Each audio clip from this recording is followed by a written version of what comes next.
Good morning students. चलो, अब last lecture में हमने जो हाइड्रोजन चैप्टर है वो पूरा कंप्लीट किया था।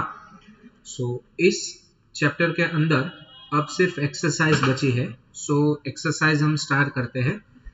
बहुत ही इजी एक्सरसाइज है, बस लेंदी है बट इजी है। देखो, justify the position of hydrogen in the periodic table on the basis of its electronic configuration. तो ये तो पहला टॉपिक ही था हमारा, position of hydrogen in the periodic table.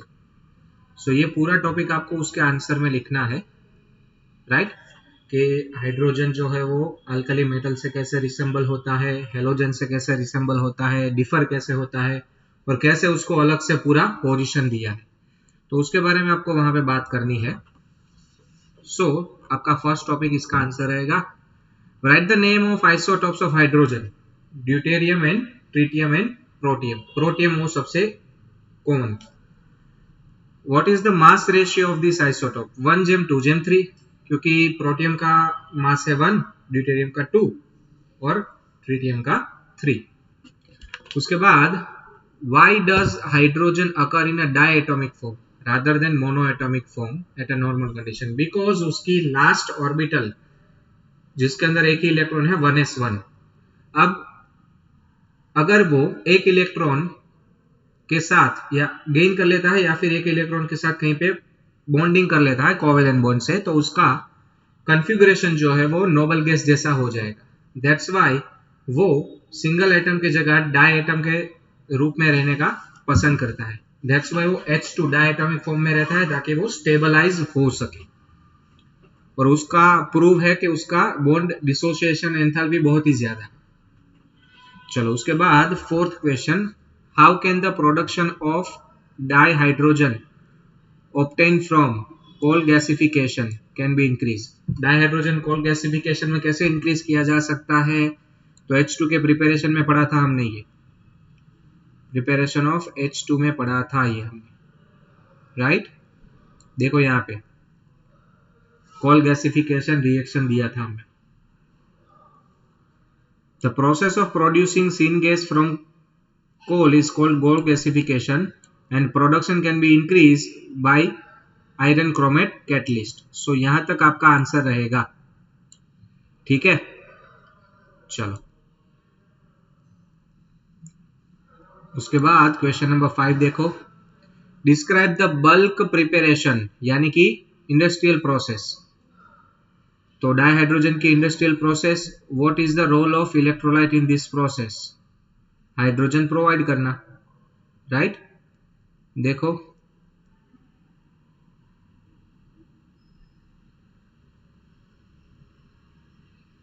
ये रहा commercial production of dihydrogen, that will be your answer. चारों के चारों लिखनी है, ठीक है? और 4 नहीं 3 लिखनी है, पहली 3। चलो, उसके बाद क्वेश्चन नंबर 6, यहाँ पे क्या होगा? M, capital M plus OH2, right? ये रिडक्शन रिएक्शन है। यहाँ पे carbon monoxide plus H2 catalyst CH3OH uses में है। ये रिएक्शन यूजिस में दिया है आपको, डाइहाइड्रोजन के यूजिस में। चलो, उसके बाद यहाँ पे 3 कार्बन मोनोऑक्साइड, साथ में 3 into 2 6 plus 1 7 H2, 3 CO plus 7 H2 यहाँ पे आएगा आंसर में। तो यहाँ पे Na2ZnO2 plus H2। चलो, 7th क्वेश्चन देखो, discuss the consequences of high enthalpy of HH bond in terms of chemical reactivity. तो जब हमने केमिकल प्रॉपर्टी स्टार्ट की थी डाइहाइड्रोजन की केमिकल प्रॉपर्टी स्टार्ट की थी, वहां पे देखो यहाँ पे HH बॉन्ड के बारे में बताया है। तो ये सब आंसर में आएगा यहाँ पे, ठीक है? ये लिखना है आपको। 3 तरीके के वो बॉन्ड बना सकता है, losing of electron, gaining of electron या फिर शेयरिंग ऑफ इलेक्ट्रॉन। ओके, चलो, आफ्टर दैट क्वेश्चन नंबर 8 देखो, what do you understand electron deficient, उसके बाद electron precise and electron rich compound of hydrogen. तो ये तो हाइड्राइड के अंदर है, कोवेलेंट हाइड्राइड है ना, वहां पे है ये। तो ये तीनों लिखने हैं। उसके बाद प्रोवाइड जस्टिफिकेशन, सो ये तीनों वहां से लिखने हैं हाइड्राइड के अंदर से, ठीक है। चलो मैं आपको दिखा देता हूँ कहाँ पे है।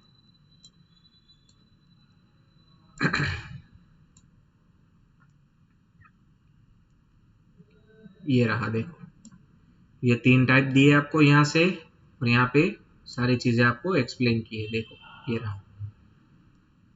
ओके, तो ये सब आपको लिखना है आंसर में यहाँ तक।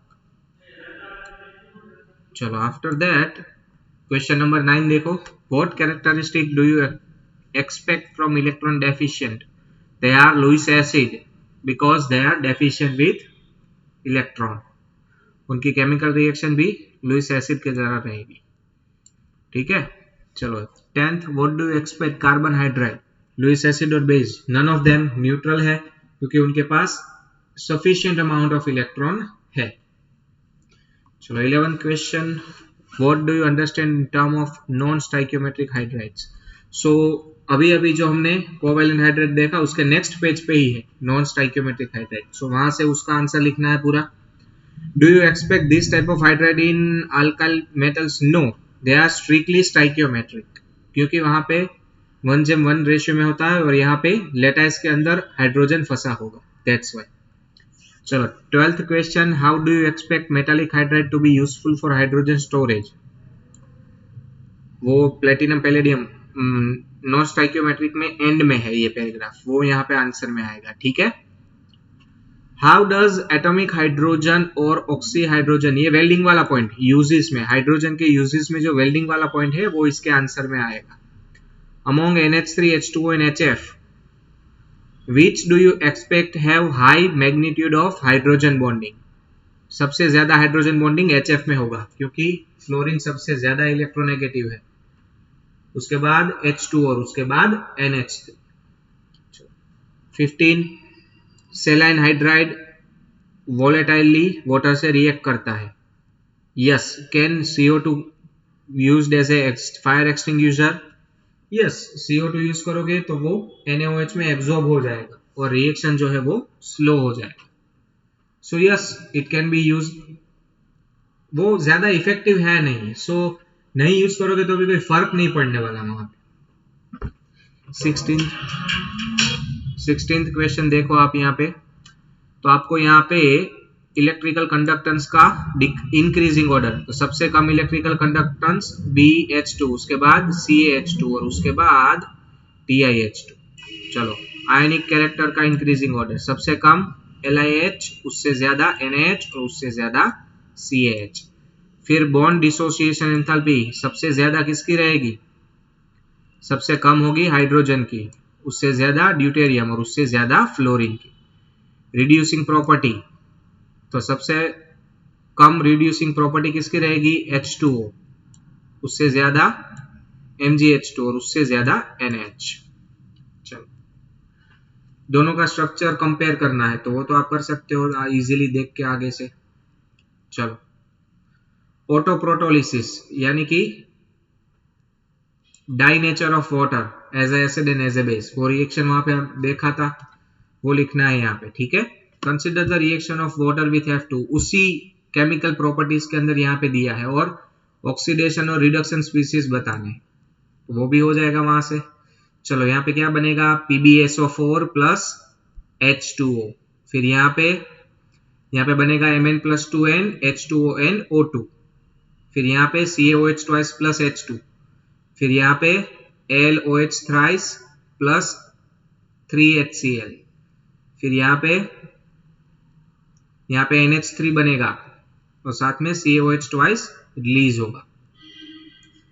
चलो हाइड्रोलिसिस कौन करेगा, रेडॉक्स रिएक्शन कौन सी है, तो पहली सब रेडॉक्स रिएक्शन है H2O2 वाली, ठीक है। ये रेडॉक्स है, ये रेडॉक्स है, उसके बाद ये भी रेडॉक्स है, ये तीनों रेडॉक्स रिएक्शन है। उसके बाद हाइड्रेशन रिएक्शन, चलो हाइड्रेशन कहाँ पे होगा, तो ये हाइड्रेशन है, कोऑर्डिनेशन हाइड्रेशन, ठीक है। फिर हाइड्रोलिसिस, तो यहाँ पे हाइड्रोलिसिस होगा 6th रिएक्शन में। Describe the structure of common ice, तो आगे से आपको स्ट्रक्चर उसका बताना है। फिर ये हमने किया नहीं है तो ये सिलेबस में है नहीं, ये भी नहीं है। फिर एम्फोटेरिक नेचर ऑफ वाटर, तो वो आगे से देख के लिखना है, as a acid as a base दोनों तरीके से काम कर सकता है। Chemical reactions of hydrogen peroxide, ये मोस्ट इंपॉर्टेंट है, ऑक्सीडाइजिंग एंड रिड्यूसिंग एजेंट की जो केमिकल प्रॉपर्टी दी है वो पूरी लिखनी है यहाँ पे हाइड्रोजन पेरोक्साइड। डीमिनरलाइज्ड वाटर, ये सिलेबस में नहीं है, फिर ये भी सिलेबस में नहीं है। Usefulness of water in biosphere and biochemical systems, तो ये कहाँ कहाँ वाटर कैसे यूज होता है वो बताना है। उसके बाद वाटर एज ए सॉल्वेंट, और किस कंपाउंड को डिसॉल्व करेगा और किसको हाइड्रोलाइज करेगा। तो जहां पे वो पोलर कंपाउंड हो गए उसको हाइड्रोलाइज करेगा, और जो कंपाउंड आयोनिक है उसको डिसॉल्व करेगा। उसके बाद properties of H2O and D2O. Do you think D2O can be used in a drinking purpose? No, it cannot be used because it is heavy. वैसे तो केमिकल रिएक्शन सेम है तो कोई दिक्कत तो है नहीं, so yes it can be used.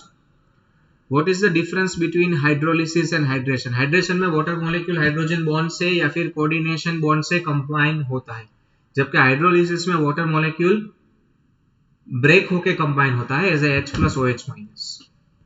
चलो 32. How can saline hydride remove trace of water from organic compounds?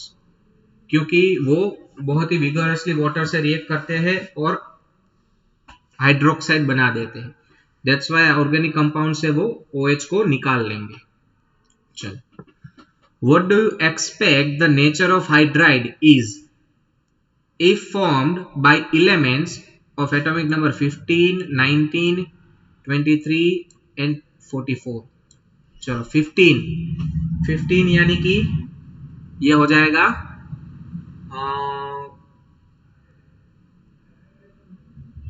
18 तो नियोन है, सो 17 बनेगा क्लोरीन, 16 बनेगा सल्फर और 15 बनेगा फॉस्फोरस। सो ये फॉस्फोरस है 15, एटॉमिक नंबर 15 फॉस्फोरस, और ये बनाएगा कोवेलेंट हाइड्राइड। ठीक है, बाय नेचर इलेक्ट्रॉन रिच। चलो 19 सेलाइन हाइड्राइड, फिर 23 डी ब्लॉक में आएगा, सो डी ब्लॉक के अंदर 23 और 44 दोनों। चलो 34. What do you expect different product in the solution of aluminium chloride and potassium chloride treated with normal water, acidified water and alkaline water. चलो यस, देखो पोटेशियम क्लोराइड के डिफरेंट प्रोडक्ट नहीं बनेगी, वो K+ और Cl- ही बनाएगी, लेकिन aluminium chloride जो है नॉर्मल वाटर के साथ एल्यूमिनियम हाइड्रोक्साइड बना लेता है, उसका हाइड्रोलिसिस हो जाएगा। एसिडिक वाटर के अंदर वो सिर्फ आयोनाइजेशन करता है, यानी कि उसका सिर्फ आयोनाइजेशन होगा, Al+3 डिसॉल्व होगा उसके अंदर सिर्फ NCl+3 -1 बनेगा, जबकि अल्कलाइन वाटर के अंदर वो हाइड्रेशन करता है, यानी कि वहां पे वो AlOH 4 टाइम्स बन जाए। उसके बाद 35. How does H2O behave as a bleaching agent? Because it has oxidation, it act as a oxidizing agent, that's why वो bleaching agent की तरह काम करता है, यूज में भी दिया है इसको।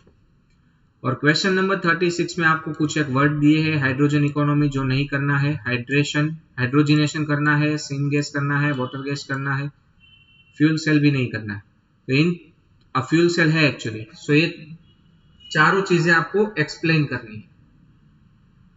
ठीक है, चलो यहाँ पे आपका एक्सरसाइज पूरा कंप्लीट होता है। नेक्स्ट लेक्चर में नया चैप्टर स्टार्ट करेंगे, मिलते हैं नेक्स्ट लेक्चर में। चलो, थैंक यू सो मच।